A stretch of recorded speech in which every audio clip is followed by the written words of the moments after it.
বৃষ্টির দিন কাস্টমার তো কম হবে, এটা তো স্বাভাবিক।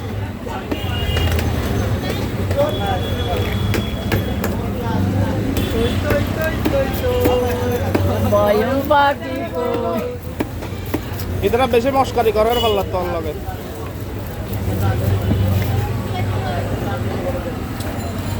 মারিও বেয়াস গরম না করে।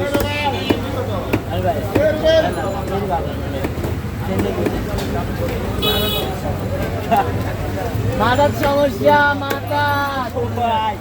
সমস্যাটা কেন মাথায়?